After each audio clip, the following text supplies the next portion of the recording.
Gem. Earn. Let me see it. Gems. Aaron earned an iron. Earn. Jimmy Johns. Jimmy J. And I can't stand him. And I can't stand him. Can't. Can't. Jim Jones. Fish. You want some of my filter fish? You want any of this? What's the name of the fish? The filter fish. The The filter filter fish. fish. Gems. Okay. You go get money. Yeah, bitch, you go get money. Let's go. Ay. We got the money. Gems. That's my jam. That's my gem. Okay. Hey, sexy. Welcome to Gems. Because lessons learned in the gym are really life gems. Can I get an amen? Now, my name is Evelyn. I am a dancer turned personal trainer existing in the realm where creative and functional movement collide. And if you're feeling the vibe, subscribe. You know, if you like it. Help me out without. Mr. Algorithm if you nasty. Okay, let's get into it. Gem number one to get results real quick. Never let you try to play you. But if you play you, then rule number two, hit up Evelyn and ask your questions, friend.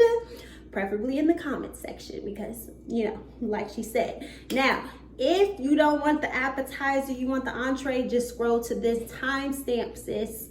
You know, seek information. You're thirsty. And I'm ready to quench said thirst. So just go to this timestamp. But I do want to explain why we are on today's topic. Now, I did mention I am a personal trainer, so I speak to women all the time, potential clients all the time. I see what people say out in the ether about working out and not seeing the results. And that's just not a fun place to be.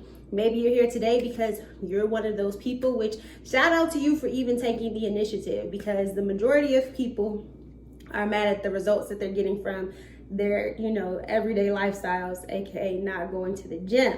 So you actually took the initiative and you're watching this video. So come on, seek the knowledge. Or you could be somebody that isn't working out, you're thinking about starting your workout journey, and you're looking at your friends and you're like, dang, that seemed like a lot of work and she's not even getting results, so why would I do that? Or it seems like she's not doing what I want to do, so it's a no for me. But what do I need to do, right? Either way, if you're on this or you're just curious about the topic, welcome. We're going to get into 5 reasons about, you know, why you're putting in the work and you're not seeing results for that work. Now, the reason I actually got on this topic is because I was watching Jessie Woo. Check out her YouTube channel. I love her perspective. And she was doing a video on Angela Simmons, who posted a picture of herself in a bikini straight in the runway at Miami Swim Week, looking gorgeous. But Jessie was irritated because she was noticing in the comments that people were saying, Angela, girl, you working out all the time, but you still look like this. Now that's their words. Now in my mind, what I'm assuming they're meaning by like this, because baby is body, she's confident, she's sexy, in my opinion. Like this for them means you're not lean or shredded, or you don't have rock hard abs. Like, to most people, the perception of work to result ratio is skewed for a number of reasons. So I see why people can be like, oh, you're in the gym all the time, but you don't look like you're in the gym all the time, which is one of the things that I hate, because everybody's at a different point in their journey and everybody has different goals. Now, with that being said, Jessie made a comment and she was like, you know, that's a real body. Everybody expects you to come out, and these are her words, looking like either a She-Hulk or like you just got a BBL, Brazilian butt lift. So I have some thoughts about that. And you know, she said real body, which is a touchy adjective. Now, I'm going to assume what she meant, but you know, Jessie, if you want to debate that, girl, I love you. Let's have a little conversation. But I think what she meant by real body is people who live your average lifestyle. Like, you're not excessively in the gym. You're just living what would be considered the average lifestyle. I think real to other people can also mean without plastic surgery, like you haven't had any plastic surgery and that's just your natural born body. I think that's touchy. I think it's touchy to label people's bodies unless you're being super descriptive and scientific, but I want to say that real bodies are real bodies, in my opinion, right? So if I went to the gym 5 days, 2 days, and I happen to be super lean, then that's still my real body. So I don't want to negate people who work, hard in the gym and say, oh, like, that's not a real body. That's not like, because what people are saying is like, it's not attainable. So you can't put that expectation on other people. But if you look at people's fitness journeys, there are all different starting points, and all different ending points. With that being said, how she described She-Hulk was like the more athletic or like, sporty type look, where BBL would be like your more curvy type girls. Now, earlier I mentioned people's expectations are skewed. That's not a reason that I've included, but that's also, one of the reasons. It's like you don't have any idea of what work will get you what level of results. So unfortunately, there are trainers out there who will post like before and after pictures of their clients when that's not the true timeline. There are pictures that have been edited. There are people who get plastic surgery and then act as if they went to the gym to get those results. And it's hard to kind of, sift through what's real and what's not. That's a whole other video. So let's get into the 5 reasons why you're not seeing the results, but you in the gym every day, twice a day. So remember, these lessons are also life lessons, life gems, if you will. So reason number 1, what you are doing is not specific to what you want to accomplish. When you think about it in your life, that hits different, but that's a lesson that you learn in the gym through a principle that we use called specificity. Specificity simply means that you want to train specifically to what your goals are. That's it. That's all. If I want to be a cross-country runner, I'm not going to train like a sprinter. Those are 2 very different dynamics and different types of training.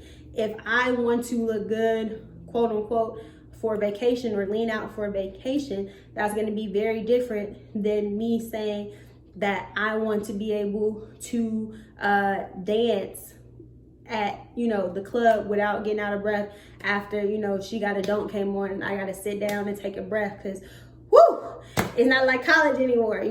So there are different things that you need to train for. Now, the 3 big categories that you can train for are endurance, hypertrophy, and strength. Hypertrophy is probably the only one you're not familiar with, and that is just muscle definition.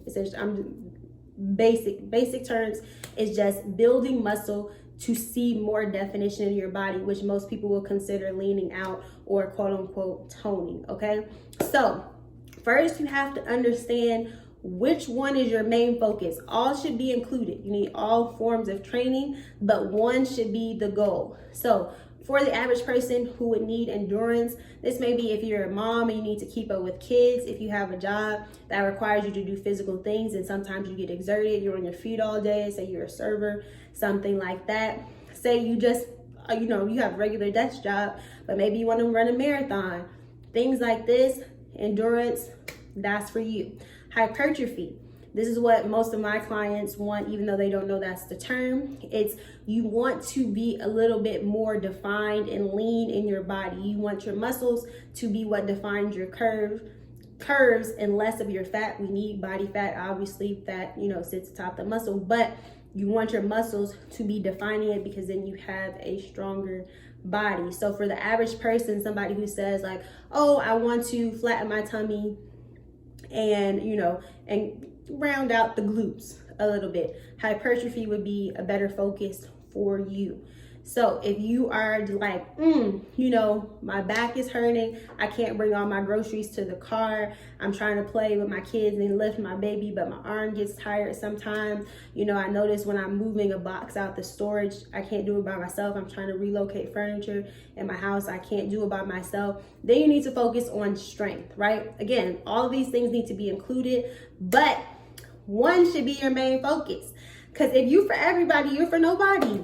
If you're doing everything, you're not really doing anything. Are you? That's the life lesson, sis. So let's get specific. Now, once you know what you're specifically focusing on, that goes into reason number 2 that your training probably isn't working. And that's because you don't have a plan. You don't know what you're doing. You don't. Now, in the gym, you don't know what you're doing means either form-wise, right, which is super dangerous because we want to prevent injury. So you might be just imitating a movement that you see without understanding the mechanics of that movement, the prime movers, what you should be engaging, etc. And that's causing you not to get the maximum, benefit from those exercises. You might not know what you're doing in terms of program design, which don't feel bad about that. Listen, I don't expect to know how to fix my toilet if my toilet breaks because I am not a plumber.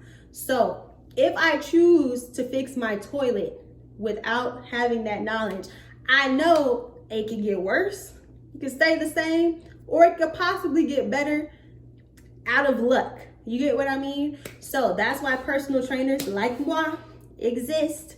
But you can also get the information on your own. You're just going to have to do a little bit more due diligence, which is why I'm going to hire a contractor, because why am I going to learn how to become a plumber when somebody already did that for themselves, and I can just hire them and save myself time. But that's another life lesson I'm throwing in there for you, convenience. So you don't know what you're doing form-wise. Anatomically, things are off. You're not getting the benefits there, or you just don't know what you need to do program design-wise. Like, okay, Evelyn, you said endurance, strength, hypertrophy, but how do I program for that? Well, you can Google those things if you want to. Maybe I'll do a video for that. If you want a video on that, just put it in the comments. Or you can hire a personal trainer, which is, the easiest way to design a program for you. I recommend it even if you just do it for 90 days, because I always tell people, even in my program, like, my goal is that you don't need me, that you have the tools, you can move forward knowing what you want to do. Because if both people have the same goals, right? You got sis A, sis B, they both have the exact same goals. But sis A has a plan that she knows is going to get her to that goal, and sis B has seen other plans and she's kind of picking and piecing it together and like, I think this generally can get me to this goal. Sis A is going to make it before, and sis A is guaranteed to make it. Sis B is, she all over the place. She might hit it one time and then she moves past it. So don't be sis B, be sis A, okay? So reason number 3, this is an obvious life lesson. You're stressed, okay? When you are stressed, everything gets a back seat to your worry, okay? Your stress is manifested in your body. It is a physical response in your body, specifically with training. If you're in fight or flight mode, right? Stress signals to your body, it's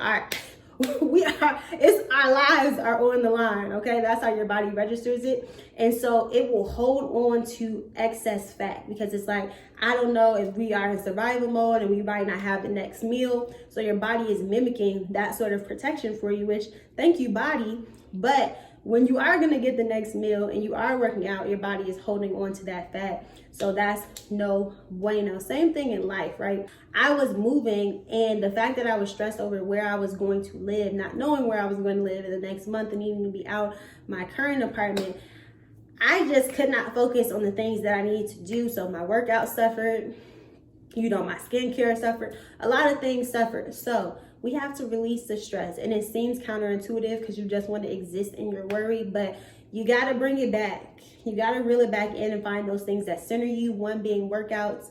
So look at the areas of your life that may be stressing you and try to find a way of, de-stressing, coping with that, finding an outlet, talking to somebody, so that it doesn't affect your hard work that you're putting in to the gym. But, the gym should help because it is a stress relieving activity. Now, you just don't want that stress to be even. Like, you de-stressing, stress back up, de-stressing, stress back up. Number 4 is that you're not taking a break. Now that seems like the obvious reason you're not taking a break, because you keep going. Or actually, it seems like not the obvious reason. It seems like a counterintuitive reason. Like, I'm not taking breaks, so therefore I should be on a roll, like I'm putting in all the time. But what happens is your body goes into what is called overtraining. Essentially, it doesn't have a time to recover. So you create little micro tears in your muscles when you are training, and your body then needs to adapt to that new stress. So if you've never done a bicep curl before, you're curling 10 pounds, your body is not used to that. It's going to repair your muscle fiber so that the next time they're like, okay, Evelyn wants us to lift this 10 pounds. We weren't really equipped to do it before. Let's repattern so that we're prepared next time. And this is just my, verbiage. Then your body's going to adjust. But if I'm just continuously doing bicep curls every day and creating micro tears, I have no time to adjust. You adjust with the food that you refill your body with, fluids you refill your body with. You adjust with rest. So sleep is super important, that you're getting an adequate amount of sleep, and you adjust with recovery stretching. So if all I'm doing is teaching my muscle to contract, my muscle is going to become unhealthily tight, right? So then it's going to feel firm, and it's not going to be able to extend, because you still need your arm to extend. If you're only teaching it to contract, then the extension, aka the stretch of the bicep, is not going to be as healthy of a normal range, right? We're not talking about extreme flexibility. So you need to stretch. Yoga helps, things like that, active recovery. So that's a bonus actually, because you're still burning calories. You burn calories just by existing, but you're burning additional calories by stretching and doing yoga. It's still a physical activity, and it's a form of not exhausting yourself, because if you overtrain, your body will start to break down. Okay, I'm not trying to get too deep. Reason number 5 is what I just mentioned before. Your food is not fueling your goals, okay? So that's a life lesson as well, because even if you weren't trying to be physically fit and, be in the gym, you would still need to make sure you're eating so that your brain is functioning right. You can be alert. You can do your job correctly. You can be there with your friends. You cannot be hangry. Nobody likes somebody hangry, right? But food is information. Food is fuel, right? So I don't say these are unhealthy foods. These are healthy foods. I say, what do you want your body to be able to do? Because then you'll know what type of foods will support that. Now, I'm a big advocate of 20% happy food, 80% of what you need. You need to be eating things that make you happy. There's a reason why we enjoy eating, because we need an incentive to replenish our body, right? If eating was boring, if eating wasn't enjoyable, then we would just essentially die from starvation, because we would have no incentive to eat, because it's a lot to hunt and gather and cook and cook. Can I get an amen? So what you need to think about is, what do I want my body to be able to do? How do I want my body to feel? And then look up foods that support that function, right? Now, there's also your basic macros, your carbs, your proteins, and fat that have different functions in your body. Google those things. Again, if you want to see a video on that, maybe I'll do a video on that. It is something that I include in my program as a mini lesson. So just let me know. I hope those things help, okay? Life lessons. Gems. Now, I hope you enjoyed this series. I am going to be doing different videos like this where we just dive into the real tea of what we learn in the gym. If there are any subjects that you would like to see, let me know. And you already know I can't sing. Like, don't look for me to be in tune. If you have tips, let me know. And other than that, like, comment, subscribe, girl. I'll see you next time in a little twerk out video. You know you that bitch when you cause all this conversation. You know you that bitch when you cause all